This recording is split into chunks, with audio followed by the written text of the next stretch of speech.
اللهم صل على سيدنا محمد يا رب صل وسلم دائما أبدا على حبيبك. اللہ تعالیٰ کو اپنی عبادتوں میں سب سے زیادہ جو پسند ہے عبادت وہ نماز ہے. نماز عربی میں جسے صلاح کہتے ہیں. دنیا میں کوئی بھی کسی کو جب کسی کام کے لیے بلاتا ہے، کوئی ذمہ داری لگاتا ہے، تو ایک مرتبہ بتا دینا کافی سمجھا جاتا ہے. اناؤنسمنٹ ایک دفعہ ہوتی ہے. اللہ تعالیٰ نے بھی جتنی عبادتیں ہمیں دیں ان میں ایک دفعہ اناؤنسمنٹ ہوئی ہے. رمضان کا روزہ فرض ہے، کتنی دفعہ بتایا؟ 2 دفعہ بتایا، لیکن وہ اسی آیت کو ریپیٹ کیا ہے ایک ہی جگہ پہ. اس کے بعد دوبارہ نہیں بتایا گیا، حالانکہ روزے رکھنا بھی کوئی آسان کام نہیں ہے. حج فرض ہوا ہے، ایک آیت میں اللہ نے فرض کیا، اس کے بعد اس آیت کو دوبارہ ریپیٹ نہیں کیا. وَلِلَّهِ عَلَى النَّاسِ حِجُّ الْبَيْتِ مَنِ اسْتَطَاعَ إِلَيْهِ سَبِيلًا. لوگوں پر لازم ہے اللہ کے لیے کہ جو استطاعت رکھتے ہیں وہ بیت اللہ کا حج کریں. بس ایک دفعہ کافی ہے. اسی سے پوری دنیا صدیوں سے جو بھی مسلمان ہیں حج کرتے چلے آ رہے ہیں، لاکھوں روپے خرچ کرتے ہیں. لیکن نماز ایک ایسی چیز ہے جسے بار بار بار بار بار بار درجنوں بار قرآن میں بتایا گیا ہے. درجنوں بار. جہاں اہل ایمان کی صفات بیان کی، نماز اور زکوٰۃ بھی ساتھ میں. نماز ادا کرتے ہیں، زکوٰۃ دیتے ہیں. نماز ادا کرتے ہیں، خرچ کرتے ہیں. نماز ادا کرتے ہیں، غریبوں کو کھانا کھلاتے ہیں. نماز ادا کرتے ہیں، ہماری راہ میں خرچ کرتے ہیں. تو پیسے خرچ کرنا جس کو روکڑا کہا جاتا ہے، اور نماز پڑھنا، یہ 2 اسلام کے ایسے لازم اور ملزوم حکم ہیں کہ جن کے بغیر اللہ آپ کے اسلام کو اسلام ماننے کے لیے تیار ہی نہیں ہے. انہیں کہا جاتا ہے شعائر اسلام میں سب سے بڑے شعائر. اگر کوئی آپ سے پوچھے نا کہ اسلام کے شعائر میں سب سے بڑے شعائر کون کون سے ہیں، تو آپ نے جواب دینا ہے سب سے پہلا نماز، اس کے بعد زکوٰۃ. شاعر کیا ہوتا ہے یہ بھی میں بتا دوں. ہر قوم کی ایک مخصوص پہچان ہوا کرتی ہے، ہر مذہب کی ایک مخصوص پہچان ہوا کرتی ہے، ہر ملک کی ایک مخصوص پہچان ہوا کرتی ہے جس سے وہ دوسروں سے جدا ہو جائے. دیکھو انسان کی ایک مخصوص پہچان ہے، اس کا نام. بچہ پیدا ہوتے ہی ماں باپ سب سے پہلا کام کیا کرتے ہیں؟ نام رکھو، کہ یہ نام اسے دوسرے انسانوں سے ممتاز اور جدا کرے گا، کیونکہ سب ایک جیسے ہیں نا. مثال کے طور پر نادرا والے یہ قانون بناتے ہیں کہ جو بچہ پیدا ہو اس کی ناک کا سائز، آنکھوں کا سائز رجسٹرڈ کروا لیں. یہ بتا دیں کیسی ہے ناک اور آنکھیں کیسی ہیں، تاکہ ہمیں پتہ چل جائے یہ الگ ہے اور وہ دوسرے الگ ہیں. یا والدین بھی ایسا کرتے کہ ہمارے 6 بچے ہیں تو یہ والا چونکہ تھوڑی سی موٹی ناک ہے، وہ والے کی تھوڑی سی پتلی ہے، تو ہم اس کو ہم کہیں گے موٹی ناک والا اور اس کو کہیں گے پتلی ناک والا. یعنی صفات سے ہم بلائیں گے اور فرق کریں گے، یہ والا وہ یہ والا ہے، وہ والا نہیں ہے یہ، اور وہ والا ہے، وہ والا یہ والا نہیں ہے. کتنی ٹینشن ہو جاتی کہ نہیں ہو جاتی. وہی ہو سکتا ہے تیسرا بچہ پیدا ہوتا اس کی بھی موٹی ناک ہوتی. اب موٹی میں درمیانی درجے کی موٹی اور زیادہ موٹی، کیا ہو گیا؟ نادرا والے بھی ٹینشن میں. وہ ڈیٹا جب سرچ کرتے تو بھائی 2 آنکھوں والے کتنے ہیں، تو سارے ہی 2 آنکھوں والے ہیں. بڑی آنکھوں والے تو بڑی میں لاکھوں کروڑوں ایسے آ جاتے جن کی آنکھیں بڑی ہیں. چائنا آنکھیں، چھوٹی چھوٹی آنکھیں، لاکھوں کروڑ ہیں جن کی چائنا والے جیسے آنکھیں ہوں گی. تو سب سے پہلے جو انسان کی پہچان ہے وہ کیا ہے؟ نام. بھائی اس کا نام وسیم ہے، اس کا نام ستار ہے، اس کا نام غفار ہے، اور پھر ناموں میں بھی ایک دوسرے سے فرق کرنے کے لیے ولدیت ڈال دی جاتی ہے. یہ سلیم بھائی، یہ بھی سلیم، یہ بھی سلیم، لیکن یہ سلیم جو وسیم کا بیٹا اور یہ سلیم جو ستار کا بیٹا، ولد ستار. ایسا ہی ہوتا ہے کہ نہیں ہوتا؟ لیکن اس میں بھی پھر کنفیوژن ہوتی ہے. سلیم ولد ستار بہت سے ہوں گے. بھی میں چند دن پہلے کسی مجلس میں گیا تو ایک صاحب آئے، تعارف آپ کا نام کیا ہے؟ میں نے کہا طارق مسعود. میں نے کہا آپ کا؟ کہہ رہے طارق مسعود. بالکل وہی نام، کر لو کیا کرنا ہے بھائی. اور چلیں آگے، ایک صاحب کا نام بھی طارق مسعود، میرا نام بھی طارق مسعود، اور جب ان سے ان کا نام پوچھا گیا تو ان کا نام مفتی طارق مسعود. مفتی بھی ان کے شروع میں لگا ہوا ہے. تو کتنی کنفیوژن ہے نا. تو کچھ چیزیں ہمیشہ ایسی ہوتی ہیں جن کو دیکھ کے فوراً پتہ چل جائے یہ والا وہ والا نہیں. جیسے ناموں میں بھی اگر کنفیوژن ہوگی تو یہ جو انگوٹھا ہے نا، انگوٹھا نادرا اس سے ٹریس کرتا ہے. او بھائی یہ انگوٹھا دوسرے انگوٹھے سے نہیں ملتا. اس کو جلا بھی دو گے نا، اگر جلا دو، تیزاب پھینک کے مٹا دو، دوبارہ جو نئی اسکن نکلے گی اس میں وہی ڈیزائن پھر بنا ہوا ہوگا جو پہلے تھا. یہ اللہ کی قدرت ہے کہ اللہ نے آپ کو دوسروں سے ممتاز کرنے کے لیے اسی اسٹائل میں لکیریں دی ہیں جو پہلے آپ کے پاس تھی. اب انگوٹھا ہی کوئی کاٹ دے تو ایک الگ بات ہے، کیونکہ لکیریں انگوٹھے پہ ہوتی ہیں نا. انگوٹھا ہی ختم ہو گیا تو پھر کیا کرو گے؟ تو ایسی لکیریں پھر صرف انگوٹھے کی نہیں، ساری انگلیوں کی جس طرح سے ہیں اسی طرح ہی رہیں گی ہمیشہ. یہ تو اصل میں آپ کی جو پہچان ہے نا وہ کیا ہے؟ یہ انگوٹھا. جب بھی انگوٹھے کا تذکرہ آتا ہے مجھے وہ سبزی والا یاد آتا ہے جس کے انگوٹھے میں 1 سال تک لے کے بیٹھا رہا. یہی سوچتے تھے ہم کہ انسان کی پہچان کس سے ہوتی ہے؟ انگوٹھے سے. تو اس نے ہمیں یہ کہا تھا کہ ہمیشہ اپنا پیسہ خاندانی آدمی کو دو جو تمہیں فراڈ نہ کرے تمہارے ساتھ. تو میں نے کہا کون ہے؟ کہہ رہے میرے جیسا خاندانی ہونا چاہیے. تو میں نے کہا اپنا آئی ڈی کارڈ دو گے؟ اس نے کہا جب چاہو لے لو. میں نے کہا دیکھو اسلام میں حکم یہ ہے کہ اسٹیمپ پیپر پہ، یعنی ریٹن میں صحیح قانونی کارروائی ہونی چاہیے، تو اسٹیمپ پیپر پہ یہ لکھ کے دو. اسٹیمپ پیپر پہ لکھ لو. مجھے تو لگ رہا تھا بھائی بڑا خاندانی ہر چیز. تو اس نے میں نے کہا انگوٹھا بھی لگا دو. اس نے کہا جب چاہو، جتنی چاہو انگلیوں کے انگوٹھے. کئی جگہوں پہ انگوٹھے لگے ہوئے تھے. جب وہ پیسے لے کے بھاگا ہے کئی دنوں تک اس کے انگوٹھے ہم دیکھ کے خیر.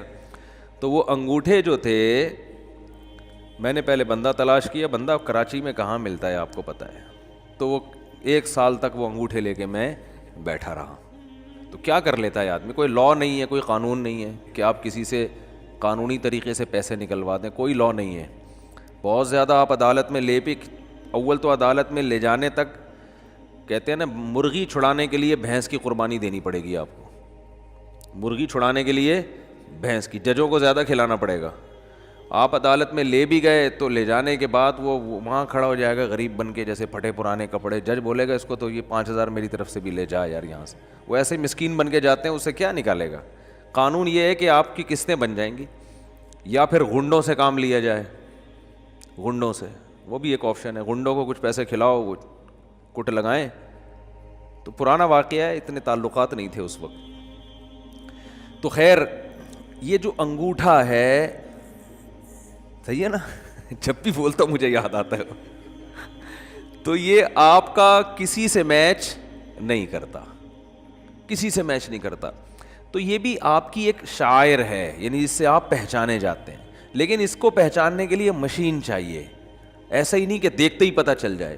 تو شعیرہ اور شاعر اس علامت کو کہا جاتا ہے جو علامت آپ کو دوسروں سے ایک دم جدا بھی کر دے اور وہ بالکل واضح بھی ہو. ایسا نہیں کہ اس کے لیے کوئی تحقیقات کرنی پڑے.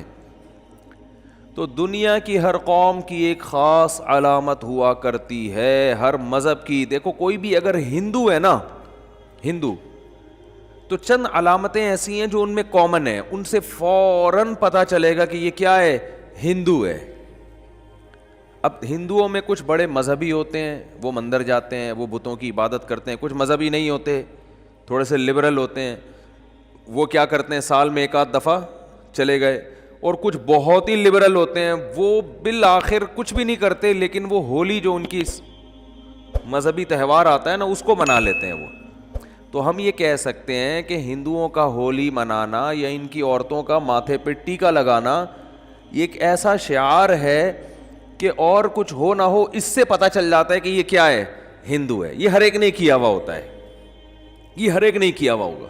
حتیٰ کہ ان میں جو لبرل بھی ہوں گے، جو مذہب کو نہیں بھی مانتے، وہ بھی کچھ نہ وہ بھی ہولی منا لیتے ہیں. تو یہ شاعر کا یہ مطلب ہوتا ہے. کرسچن جو ہوگا، عیسائی جو ہوگا، اس کی سب سے بڑی علامت ہے صلیب. دنیا میں کہیں بھی ہوگا وہ صلیب کو عزت دیتے ہیں، وہ صلیب کا احترام کرتے ہیں. جو صلیب کا نشان ہے نا اس کا وہ احترام کرتے ہیں، کہیں بھی ہوگا. اگر کوئی عیسائی اس صلیب ہی کو نہیں مانتا، پھینک دے، تو اس کا مطلب یہ ملحد ہے، یہ عیسائی نہیں ہے. یہ عیسائیوں میں بگڑا ہوا عیسائی نہیں، بلکہ یہ وہ عیسائی ہے جس نے عیسائیت کو ترک کر دیا ہے. تو یاد رکھو، جیسے عیسائیوں کا یہ خاص شعار ہے صلیب کا نشان، ہندوؤں کا ایک خاص شعار ہے کہ ہولی تو منا ہی لیتے ہیں، وہ ٹیکا ان کی عورتیں ماتھے پہ لگا ہی لیتی ہیں، مخصوص ان کے لباس ہوتے ہیں. تو اسی طرح اسلام کی جو سب سے بڑی علامت قرآن و سنت نے ہمیں بتائی ہے نا، سب سے بڑی علامت، بعض لوگ کہتے ہیں توحید ہے. بھائی توحید تو اسلام میں داخلے کے لیے ضروری ہے نا، وہ شاعر تھوڑی ہے، وہ تو اسلام میں آپ کی انٹری اس کے بغیر تو ہو نہیں سکتی نا، اس کے بغیر تو اسلام ہی نہیں ہے. تو توحید کے بعد یعنی جو سب سے بڑی علامت جس سے آپ پتہ چلے کہ آپ مسلمان ہیں، وہ نماز ہے. اس لیے حدیث میں آتا ہے کہ مسلمان نماز چھوڑ سکتا ہی نہیں ہے. یہ ممکن ہی نہیں ہے کہ یہ مسلمان اور نماز چھوڑ دے، یہ پاسبل ہی نہیں ہے. آپ کہیں پاسبل تو ہے، ہمارے یہاں تو چھوڑ رہے ہیں لوگ، زیادہ تر چھوڑ ہی رہے ہیں. تو یہ صرف آپ کو یہاں ملے گا بر صغیر میں، دنیا میں کہیں نہیں ملے گا. افغانستان میں ہر شخص نماز پڑھتا ہے، چاہے وہ چرس بھی پیتا ہوگا نا نماز پڑھے گا. سعودی عرب چلے جائیں، شراب بھی اگر کوئی پیتا ہوگا نا عربی، نماز بولو نا کیا ہو گیا، پڑھے گا. لوگ ہمیں آ کے بتاتے ہیں یار میں رائل فیملی میں تھا، وہ ایک شیخ شراب پیتا تھا، نماز کے ٹائم میں نماز پڑھتا ہے، میرے سمجھ میں نہیں آ رہا ہوں کہ شرابی بھی نمازی ہوتے ہیں. میں نے کہا ان کو ہم لوگ سمجھ میں نہیں آتے، یہاں والے لوگ ان کی سمجھ میں نہیں آتے کہ یہ اپنے آپ کو مسلم بھی کہتے ہیں، پھر نماز کیسے چھوڑ دیتے ہیں. یہ تو کام عجیب وہ نہیں کر رہے، کام عجیب ہمارے ہاں ہو رہا ہے کہ اب کلمہ پڑھتے بھی ہیں اور نماز بھی ضائع کر دیتے ہیں. ہمارے ایک دوست ہیں قاری صاحب، قاری سعد نعمانی کا نام تو سنا ہوگا، بڑے مشہور قاری ہیں، اکثر سلام دعا رہتی ہے. انہوں نے مجھے ایک واقعہ سنا ہے، ان کی رائل فیملیز میں بہت آنا جانا ہوتا ہے، کیونکہ عرب میں ایک اچھی عادت ہے کہ جیسے بھی ہوں قرآن سے بڑی محبت ہے ان لوگوں کو. عمل میں کوتاہی اپنی جگہ، لیکن قرآن کی تلاوت کے پروگرام اور قاریوں کے ساتھ تعلق یہ عرب میں بہت ہے. تو جو بڑے بڑے مشہور قاری ہیں نا، ان کو عرب کے بڑے بڑے یعنی جو بادشاہ ہے وہ انوائٹ کرتے ہیں. ہمارے یہاں تو قاریوں کو کوئی لفٹ، کبھی سنا وزیر اعظم نے قاری صاحب کو بلایا، کبھی سنا؟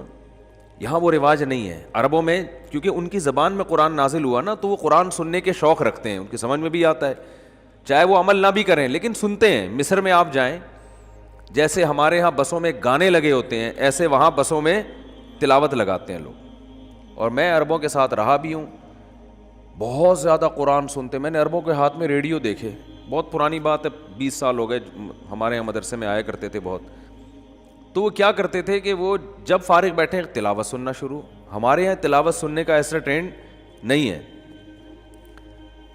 تو کہتے ہیں میں نے کسی عرب ملک میں جانا ہوا، وہاں رائل فیملی کے کچھ لوگ، تو ایک شہزادہ جو تھا وہ کہیں عیاش ہوگا، شراب کے نشے میں نشے میں مدہوش، اس کو لایا گیا نا کہ بھائی یہ پتہ نہیں کہاں سے ملا ہے شاہی محل میں. کہہ رہے میں بھی بیٹھا ہوا ہوں. اس کو جیسے ہی لے کر آئے ہیں، نماز کا ٹائم نکل رہا تھا، اور اس نے وضو کیا ایسے کر کے نا، جلدی جلدی نماز پڑھ رہے ہیں. ہم نے کہا یار یہ دیکھو، ایک طرف عیاشی دیکھو، نماز کا ٹائم نکل رہا ہے تو اس کو نہیں نکلنے دینا، وہ تو پڑھنی ہی پڑھنی ہے. وجہ کیا ہے؟ دیکھو اپنے آپ سے اسلام کا نام ہٹانے کے لیے مسلمان جلدی تیار نہیں ہوتا کہ اسلام کا نام ہی میرے نام سے ہٹ جائے. جیسا مرضی گنہگار ہو جائے، آپ یہ تو کبھی نہیں چاہو گے نا کہ شناختی کارڈ میں مذہب کے خانے میں آپ کو قادیانی لکھ دیں. کوئی چاہے گا یہ آپ کو غیر مسلم لکھ دیں؟ بھائی جو بھی ہے ہم یہ کہتے ہیں ایک نام ہی تو رہ گیا ہے اور تو ہمارے پاس کچھ بچا نہیں ہے, تو یہ نام ہمارے نام سے یہ لیبل نہیں ہٹنا چاہیے. تبھی ہم جب بھی کوئی غیر مسلم بھی ہم سے پوچھتا ہے آپ کا مذہب کیا ہے, ہم فوراً کہتے ہیں کیا ہے, اسلام. حالانکہ نہ داڑھی ہوتی ہے نہ جناب اور کوئی ڈھنگ کے اسلام والے کام کر رہے ہوتے ہیں, لیکن ہم کہتے ہیں وہ بات کی بات ہے, لیکن ہے ہم کیا, بولو مسلم ہیں, کہتے ہیں کہ نہیں کہتے. اور اگر وہ کہتے نہیں یار تم مسلم نہیں ہو, تم تو ڈرامے باز ہو, تم تو ہندو ہو, تم اپنی شادیوں کے طریقے دیکھو تو ہندوؤں والے طریقے ہیں, تم ہندو ہو, اگر غیرت ہوگی غصہ آئے گا کہ نہیں آئے گا, بلکہ آتا ہے غصہ, اتنی غیرت الحمدللہ مسلمانوں میں ہے. او بھائی تو مجھے ہندو کیوں کہہ رہا ہے؟ اب وہ ہندو جواب میں کہ تو کیا ہندو پڑھے لکھے نہیں ہوتے, کیا ہندو انسان نہیں ہوتے؟ آپ بولو وہ پڑھے لکھے بھی ہوتے ہیں, انسان بھی ہوتے ہیں, لیکن آپ مجھے ہندو نہیں کہہ سکتے, اتنی بڑی گالی سمجھی جاتی ہے. آپ مجھے عیسائی کہہ دو. ہمارے ایک دوست ہے, وہ کوئی ایک لڑکا آیا ملنے کے لیے نا, باہر سے آیا تھا, وہ پہچان نہیں گیا, اس کے چہرے سے ایسا لگ رہا تھا جیسے کسی اور مذہب کا ہے. وہ بعض دفعہ پہچانا جاتا ہے نا انسان اپنے. تو وہ دوست جو تھا میرا, وہ اس نے احتیاط نہیں کی, اس نے کہا آپ کرسچن ہیں یا آپ, اس کو ایک دم اس کو غصہ آ گیا, بھائی میں تمہیں کرسچن لگ رہا ہوں. تو میں نے بھی اس دوست سے کہا, میں نے کہا ایسے کسی کو اس طرح نہیں بولا کرو یار. حالانکہ وہ بیچارہ ایسا ہی لگ رہا تھا, کوئی زیادہ باعمل مسلمان نہیں لگ رہا تھا وہ, لیکن اس کو غصہ آ گیا کہ یار مجھے کیا کہہ دیا کرسچن. حالانکہ کرسچن ہم سے زیادہ پڑھے لکھے ہیں, انگریز سارے کیا ہیں, کرسچن ہی ہے نا, سارے عیسائی ہیں, بڑے بڑے سائنسدان یہودی یا عیسائی ہیں. اب آپ کو چونکہ عیسائیوں میں اتنے بڑے بڑے سائنٹسٹ پیدا ہوئے اور اتنے زبردست, امریکہ کا صدر بھی عیسائی ہے بھائی, اتنے اللہ نے عزت دی ہے, لہذا آج سے میں تجھ کو معاذ اللہ پیار سے عیسائی کہا کروں گا. آپ بولو بھائی ہم بھنگی چماری جو ہے نا, اگر مسلمان ویسے ہیں نہیں, لیکن ایک مثال دے رہا ہوں, بھنگی چمار بھی ہوں, لیکن ہم نام کے ساتھ اسلام کا لاحقہ نہیں ہٹائیں گے. راحت اندھوری کا ایک شعر ہے, مگر ایک ایمان باقی ہے, اسے بڑا وہ یاد نہیں آ رہا مجھے شعر. اس شعر کا یہی مفہوم ہے کہ اور تو ہمارے پاس کچھ نہیں ہے, ایک نام رہ گیا ہے.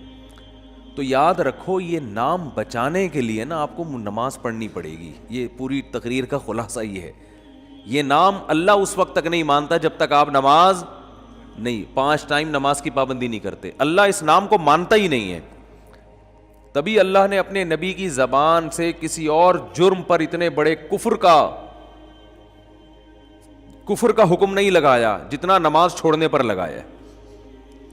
بخاری مسلم کی حدیث ہے, حضرت عبداللہ ابن مسعود رضی اللہ عنہما فرماتے ہیں کہ ہم نبی صلی اللہ علیہ وسلم کے دور میں کسی گناہ کو کفر نہیں سمجھتے تھے. کوئی بھی گناہ ہو جاتا نا, زنا بھی ہو جاتا کسی سے, ہم سمجھتے مسلمان ہے مگر اس سے کیا ہو گیا, زنا ہو گیا. ہم سمجھتے تھے مسلمان ہے مگر اس سے کیا ہو گئی, چوری ہو گئی, اس کا ہاتھ کاٹ دیا چوری کی وجہ سے. مسلمان ہے بھائی, ہاتھ کٹ گیا. مسلمان ہے بھائی, اس نے یہ کر لیا, اس نے یہ کر لیا, جو جرائم ہوتے ہیں دنیا میں. لیکن کہا, فرمایا کہ ہم نماز چھوڑنے والے کو مسلمان نہیں سمجھتے تھے, اسلام سے خارج سمجھتے تھے. تبھی آپ دیکھو قرآن مجید کیا کہتا ہے, فَوَيْلٌ لِّلْمُصَلِّينَ الَّذِينَ هُمْ عَنْ صَلَاتِهِمْ سَاهُونَ الَّذِينَ هُمْ يُرَاءُونَ. تباہی ہے ان نمازیوں کے لیے جو نماز میں ریاکاری کرتے ہیں, صرف دکھانے کے لیے پڑھ رہے ہیں, اللہ کے لیے نہیں پڑھ رہے. یہ وہ لوگ ہیں جو منافق تھے. تو اللہ نے منافق کی یہ علامت نہیں بیان کی کہ وہ نماز نہیں پڑھتا. پوائنٹ کی بات ہے, اس کو کھوپڑی میں بٹھائیں.